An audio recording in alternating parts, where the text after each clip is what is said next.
Internetda odamlarni 5 million dollarga yo'qotib ketgan nastroykani menimcha hamma ko'rib bo'ldi.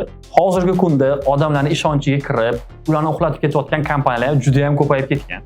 Hozir men sizlarga 3 ta usulni o'rgataman. Bu sizlarga kelajakda nastroyka olayotganinglarda aldanib qolmasliginglar uchun juda ham kerak bo'ladi. Birinchisi bu o'zini talabiga mos nastroykani topish. Hamma nastroykani surishtirish kerak, bozorni o'rganish kerak, faqatgina bitta nastroykaga yopishib olish kerak emas. Ikkinchi sabab bu dokumentlarni to'liq yoki to'liqmasligini tekshirish kerak. Hamda shartnoma olgan vaqtida menejerga yuzlanish kerak. Shartnomada keltirilgan har bitta band bo'yicha to'liq savoli bo'ladigan bo'lsa, har bittasini so'rab olish kerak.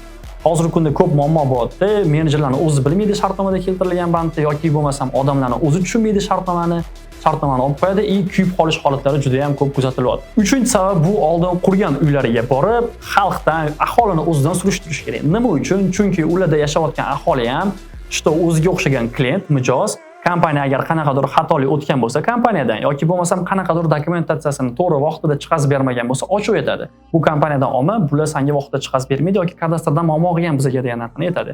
Uchala ishni vaqtida qilganingizdan keyin har tomonlama sizga ma'qul kelsagina shartnoma qilish kerak. Kommentariyaga minus qoldiring, aldanmasligingiz uchun men sizga qo'llanma tashlab beraman.